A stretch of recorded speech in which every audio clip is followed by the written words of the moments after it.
E aí pessoal, sou o grande mestre Krikor Mekhtarian, estou de volta aqui para mais um vídeo para finalizar nossa série de treinos táticos, vídeos feitos exclusivamente para os usuários premium do chess.com de conta diamante. Então nesse nosso último vídeo da série, que é o segundo vídeo sobre iniciativa, a gente vai ver provavelmente mais dois exemplos para ilustrar essa ideia da iniciativa. Esse exemplo que eu tenho aqui na tela para vocês, uma partida que eu joguei em 2008, e vocês podem pensar um pouquinho na verdade nesse exercício, mas o foco, como eu fiz no último vídeo, vai ser a resolução mesmo porque aqui o branco tem algumas opções, tem duas opções boas, né? Então não chega a ser um exercício que tem uma resposta só, mas é um exemplo muito legal que até o fim da partida o branco mantém uma forte iniciativa que decide a partida. Então dá aquele pause, dá uma pensadinha, jogam as brancas aqui. As pretas acabaram de capturar uma peça em C4, né? Tem uma peça a mais, jogo branco. Dá uma pensada que eu já volto.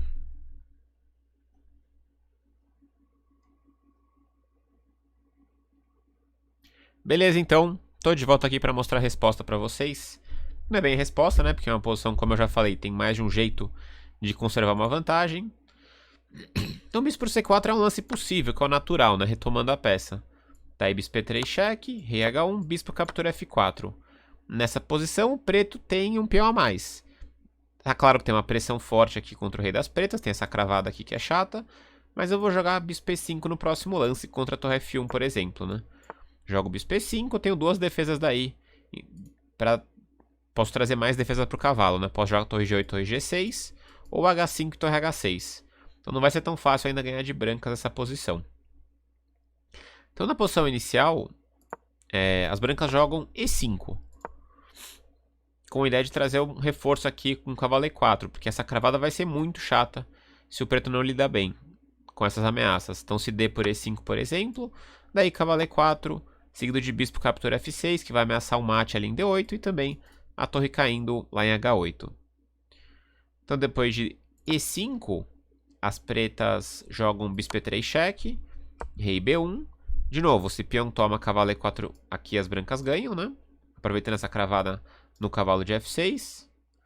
Então elas jogam cavalo por E5. Peão toma, peão toma.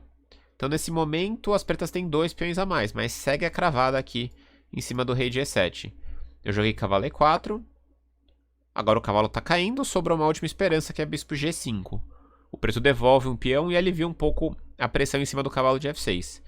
Tomou, tomou, tomou, né? E assim como no último exemplo do vídeo anterior, a iniciativa aqui tem o foco, né, no subtema da cravada. Essa cravada aqui é bastante incômoda. Torre G8 foi jogada, atacando o bispo, né? O branco estava ameaçando o lance como torre F1. Aqui o branco pode ganhar de várias maneiras, como por exemplo o bispo... Aqui na verdade bispo H4, eu jogo torre H8 e daí ele volta, né? Então aqui eu vou ter que jogar H4 mesmo, que é o lance correto. Reforçando ali o bispo de G5. Aí foi jogado B5. E aqui é uma posição que o branco pode realmente ganhar de várias maneiras, de fato. Na partida eu joguei torre F1, que é uma das opções, para colocar pressão em F6, né? Aqui acho que o computador, quando eu analisei, ele dizia que bispo F3 era o melhor lance, mas a gente não está preocupado com esse tipo de refinamento. Quero mostrar só como é que as brancas mantêm aqui o ataque contínuo nessa posição. Então torre de DF1, ameaçando aqui.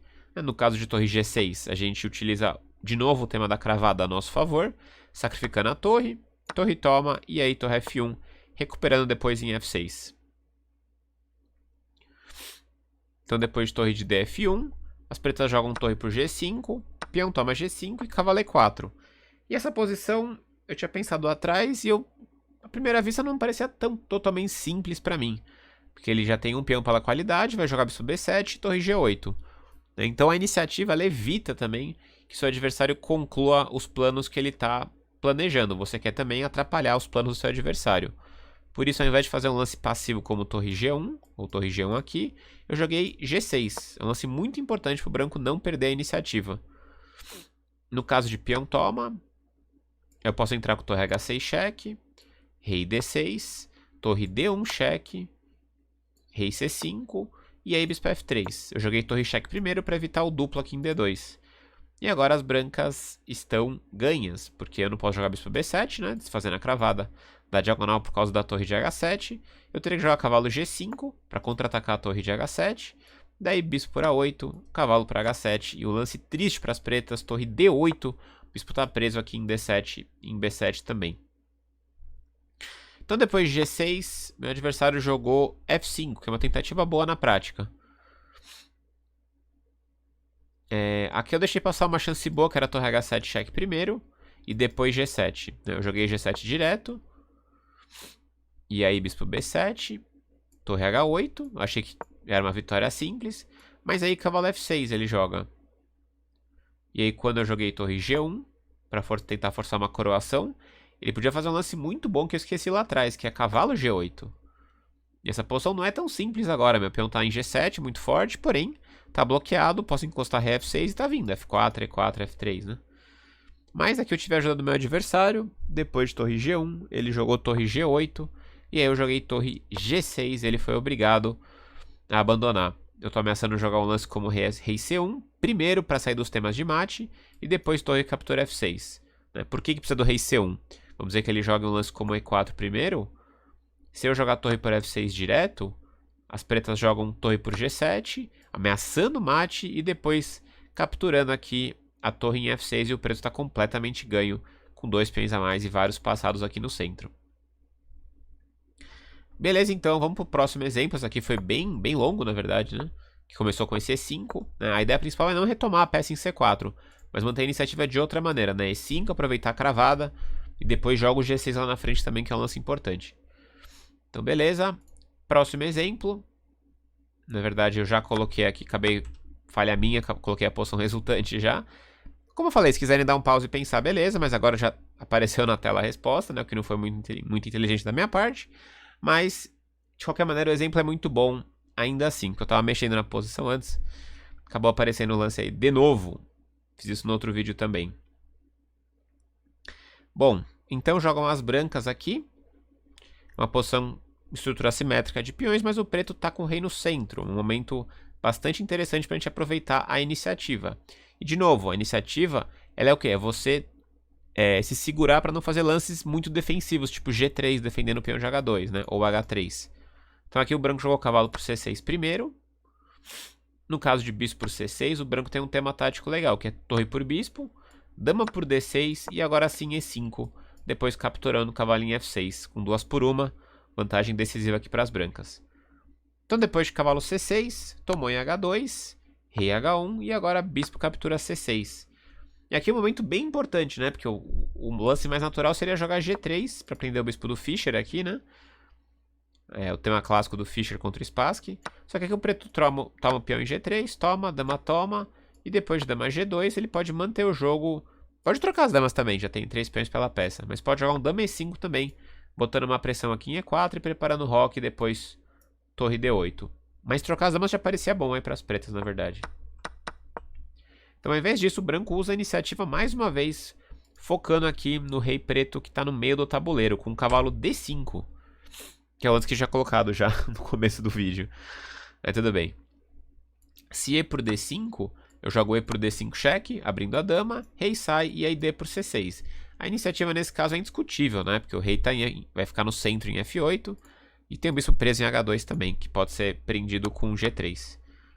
Então o preto capturou de bispo em D5, né? Tomar de cavalo não refresca nada, porque eu tomo de peão, ataca o bispo, ataca aqui, e fica mais grave ainda a situação.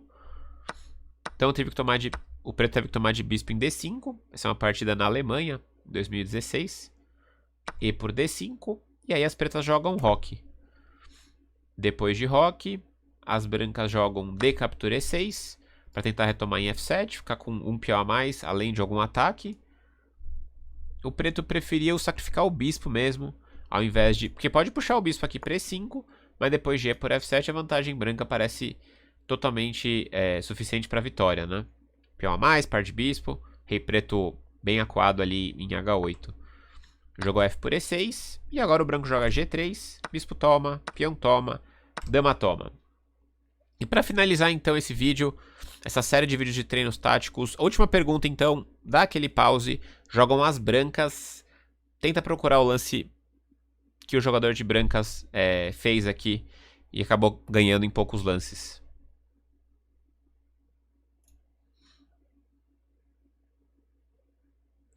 Beleza, então, tô de volta. Espero que vocês tenham dado aquele pause e pensado um pouquinho, né? É uma posição muito boa para as brancas, né? Não é que tem um lance exato para ganhar. Porém, né, tomar em E6 é bem apetitoso, bem atraente, né? Porém, o preto ainda vai ter um certo contrajogo contra o seu rei aqui em H1, né? Então, um lance que eu gosto bastante para fechar aqui, para diminuir bastante o ataque das pretas, é jogar torre A3, ativando a torre que não está participando ainda do jogo, né? Tem a torre D1 que está jogando, os bispos estão jogando, a dama também, e a torre entra no jogo, ganhando um tempo na dama e vem depois para a defesa, né? Não deixa de ser uma espécie de iniciativa, por mais que seja uma iniciativa mais defensiva, né? E no caso de cheque, provavelmente rei G1, e o branco vai trazer essa torre para defesa aqui, vai acabar ganhando. Tem peça por 3 peões, mas vai cair o peão de E6, e além do par de bispo é suficiente para as brancas conquistarem esse ponto. Então é isso, espero que vocês tenham curtido bastante essa série de vídeos de treinos táticos. Comenta o que você achou, faça sugestões para os próximos vídeos e nos vemos então na próxima. Vou ficando por aqui, fui!